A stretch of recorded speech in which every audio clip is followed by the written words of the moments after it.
बाबा, हं? आज येताना बासुंदी घेऊन या ना. अगं, कालच आपण आईचा वाढदिवस होता म्हणून आणली होती ना. ऐकलं? हं. गोकुळची बासुंदी पुन्हा खावीशी वाटतेय. खरं सांगू, मलाही खावीशी वाटतीये.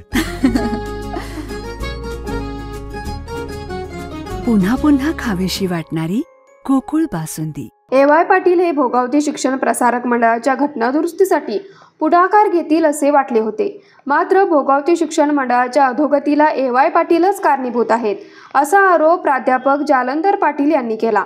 राधानगरी तालुक्यातील राशिवडे येथे भोगावती शिक्षण मंडळाच्या निवडणुकीच्या प्रचारार्थ दादासाहेब पाटील कौलवकर शिवशाहू आघाडीच्या जाहीर सभेत ते बोलत होते. अध्यक्षस्थानी जयवंत पाटील होते. प्राध्यापक जालंधर पाटील पुढे बोलताना म्हणाले, सत्ताधाऱ्यांनी भोगावती परिसरातील विद्यार्थ्यांना नवनवीन शैक्षणिक अभ्यासाचे विभाग सुरू करण्याऐवजी भोगावती शिक्षण संस्थेचा राजकीय अड्डा करून ठेवला. यांना या निवडणुकीत सभासदांसमोर मते मागण्याचा नैतिक अधिकार नाही. भोगावतीचे माजी चेअरमन धैर्यशील पाटील म्हणाले, स्वर्गीय दादासाहेब पाटील कौलवकर यांनी भोगावती परिसरातील विद्यार्थ्यांना शिक्षणाची सोय केली.